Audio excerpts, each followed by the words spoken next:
ప్రియమైన దేవుని పిల్లలారా, ప్రభు అయిన యేసుక్రీస్తు వారి పేరట ప్రతి ఒక్కరికి శుభాభివందనాలు తెలియజేస్తూ ఉన్నాము.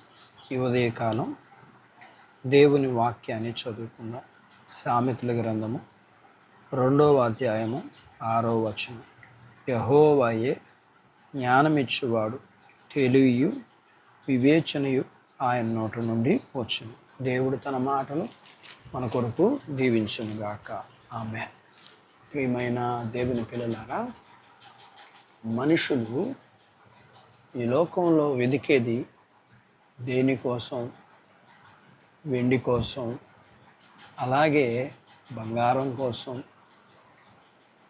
ధనం కోసం వెతుకుతూ ఉంటారు.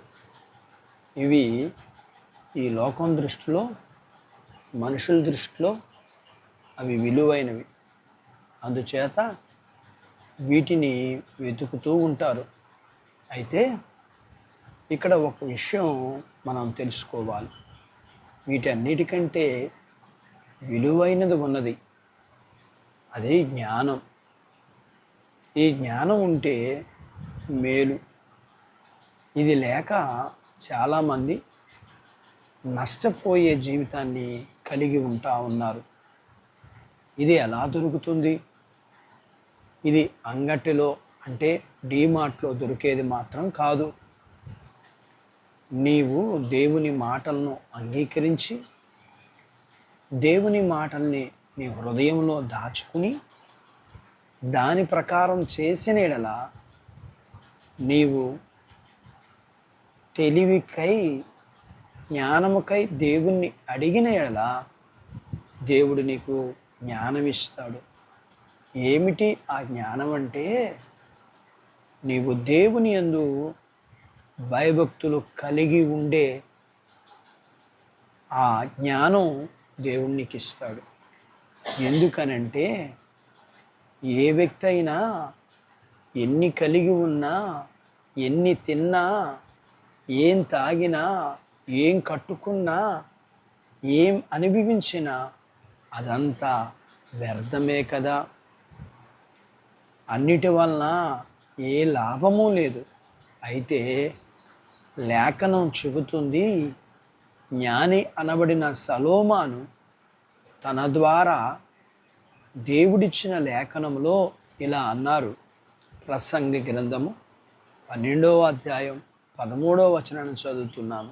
ఇది అంతయు వినిన తర్వాత తేలిన ఫలితార్థం ఇదే: దేవుని యందు భయభక్తులు కలిగి ఉండి, ఆయనను కట్టడలను అనుసరించి నడుచుచుండవలెను. మానవ కోటికి ఇది ఏ విధి? మనుష్యుడు ఎన్ని కలిగి ఉన్నా, ఏం చేసినా, ఏం తిన్నా, ఏం త్రాగినా అదంతయు ఆయాసమే, దుఃఖమే, ప్రయోజనమేమీ లేదు. ఏ మనిషి అయితే దేవుని వాక్యం విని దాని ప్రకారం జీవిస్తే ఆ వ్యక్తికి దేవుడు జ్ఞానము, వివేచన అనుగ్రహిస్తాడు. ఆ జ్ఞానం, ఆ వివేచన ఏం నేర్పిస్తుందంటే, దేవుని యందు భయభక్తులే అవసరమని. ఆ భయభక్తులు నిన్ను దేవునికి ఇష్టనిగా చేస్తుంది.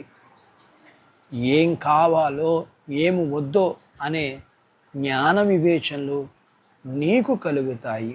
అట్టి బాధ్యత దేవుడు నీకు దయచేయునుగాక. ఆమేన్. ప్రార్థించుకుందాం. మమ్మల్ని మిక్కిలిగా ప్రేమించిన మా ప్రియ పరలోకపు తండ్రి, మీ పరిశుద్ధ నామమును బట్టి మీకు వందనాలు చెల్లిస్తూ, వాక్యం విన్న మీ పిల్లల్ని మీరు జ్ఞాపకం చేసుకున్నామని నాయనా, మీ యందు భయభక్తులు కలిగి జీవించటమే జ్ఞానము, దానివల్ల లాభము. కాబట్టి అట్టి భయభక్తులు కలిగి ఉండగలగటానికి, దాని ద్వారా మీ పిల్లలు జ్ఞానమును కలిగి ఈ లోకములో ఏది కావాలో, ఏది వద్దో ఆ జ్ఞానము మీ యందు భయభక్తులు నేర్పిస్తాయి. కాబట్టి మీ పిల్లలకు కావాల్సిన జ్ఞానాన్ని, భయభక్తులు కలిగిన జీవితాన్ని ఇమ్మని, చదువుకుని ఎగ్జామ్స్ రాస్తున్న పిల్లలందరికీ సహాయం చేసి మంచి భవిష్యత్తు ఇమ్మని, చిన్న బిడ్డలని, యవనస్తుల్ని, వృద్ధులను, స్త్రీ పురుషుల్ని జ్ఞాపకం చేసుకుని చదువుల్లో, ఆరోగ్యాలు, ఉద్యోగాలు, వివాహాల్లోనూ ఆయన గర్భఫలాలు మీరు ఇమ్మని, గర్భం లేని వారికి గర్భఫలాలు, గర్భం కలిగిన వారికి సుఖప్రసూతి, ప్రసూతి అయిన తల్లి పిల్లలకు ఆరోగ్యం, స్త్రీ పురుషులు చేసుకుంటున్న జీవనాధిపతులు ఎండ నుంచి భద్రత ఇమ్మని, మీ పిల్లలందరినీ మీరు అన్ని విషయాల్లో దీవించి ఆశీర్వదించమని యేసు ప్రభు వారి పేరట ప్రార్థిస్తున్నాము తండ్రి. ఆమెన్. దేవుడు మిమ్మల్ని దీవించునుగాక. ఆమెన్.